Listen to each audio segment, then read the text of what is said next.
Terima kasih Presiden Jokowi, Sumatera kini punya tol sepanjang 884,5 km. Mungkin itulah ucapan yang pantas diucapkan selama dedikasinya menyambungkan transportasi selama kepemimpinannya. Saat direncanakan pembangunan tol Trans Sumatera pada era Presiden Susilo Bambang Yudhoyono yang menjangkau panjang tol 2.900 km dari Lampung sampai Aceh, seolah saat itu seperti keajaiban. Karena kala itu, pembebasan lahan menjadi momok di proyek tol terpanjang di Indonesia ini. Juga masalah minat investor yang tak tertarik dengan proyek ini. Namun pada masa transisi pemerintahan Presiden SBY dan Presiden Jokowi, upaya pembangunan proyek ini kian serius. Terbit Peraturan Presiden Nomor 100 Tahun 2014 tentang percepatan pembangunan jalan tol di Sumatera ditandatangani Presiden SBY pada 17 September 2014. Dalam Perpres itu merupakan langkah awal pembangunan jalan tol di Sumatera, meliputi 4 ruas jalan tol Medan Binjai, Palembang Simpang Indralaya, Pekanbaru Dumai, dan ruas tol Bekauheni Terbanggi Besar. SBY menyetujui penugasan PT Hutama Karya Persero membangun jalan tol Trans Sumatera. Peletakan batu pertama dilaksanakan pada awal Oktober bersamaan dengan groundbreaking ruas tol Kuala Namu Tebing Tinggi. Namun pada masa Presiden Jokowi, fase pertama proyek ini justru yang diprioritaskan adalah Bekauheni Palembang.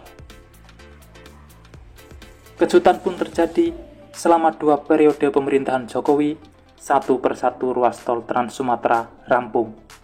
Berdasarkan data Badan Pengatur Jalan Tol bulan Februari 2024, jalan tol Trans Sumatera yang telah beroperasi sepanjang 884,5 km yang terdiri dari 15 ruas, yakni yang pertama Bekauheni Tebing Tinggi Besar sepanjang 141 km, yang kedua Terbanggi Besar Kayu Agung sepanjang 189 km.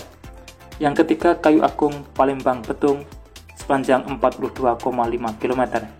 Yang keempat Belawan Medan Tanjung Morawa sepanjang 43 km. Yang kelima Medan Binjai sepanjang 17 km. Yang keenam Medan Kuala Namu Tebing Tinggi sepanjang 62 km. Yang ketujuh Palembang Indralaya sepanjang 22 km. Yang kedelapan, Sikli Banda Aceh seksi 2-6, Siulium Baitu Salam sepanjang 49 km. Yang kesembilan, Pekanbaru Dumai sepanjang 131 km. Yang ke-10, Pekanbaru Bangkinang sepanjang 31 km. Yang ke-11, Binjai Tanjung Pura sepanjang 39 km. Yang ke-12, Bengkulu Taba Penanjung sepanjang 17 km. Yang ke-13 Indralaya Prabu Mulih sepanjang 65 km.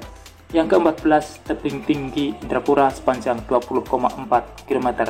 Dan yang ke-15 Indrapura 50 sepanjang 15,60 km. Pemerintahan Presiden Jokowi masih terus mengerjakan proyek tol Trans Sumatera. Ada beberapa ruas yang masih dalam tahap konstruksi saat ini, yakni meliputi tol Binjai Langsa sepanjang 58 km, konstruksinya mencapai 80%. Tol Sikli Banda Aceh sepanjang 74 km, progresnya sudah 83%. Tol Kisaran Indrapura, konstruksinya mencapai 90%. Tol Kuala Tanjung Tebing Tinggi Siantar sepanjang 93 km, konstruksinya mencapai 87%. Tol Pekanbaru Koto Kampar sepanjang 64 km, konstruksinya mencapai 87%. Tol Sicincin Padang sepanjang 37 km, konstruksinya mencapai 35%. Dan tol Bangkinang Koto Kampar sepanjang 24 km, progresnya sudah mencapai 74,8%. Masyarakat Sumatera kini sudah bisa menikmati kelancaran jalan tol yang sudah beroperasi dan akan terus bertambah panjang sehingga kedepannya semakin memperlancar arus lalu lintas. Dan kembali saya ucapkan terima kasih kepada Presiden Jokowi atas dedikasi membangun Indonesia semakin maju di 2 periode kepemimpinan ini. Semoga pembangunan yang ada dan masih tersisa bisa diteruskan pada Presiden selanjutnya.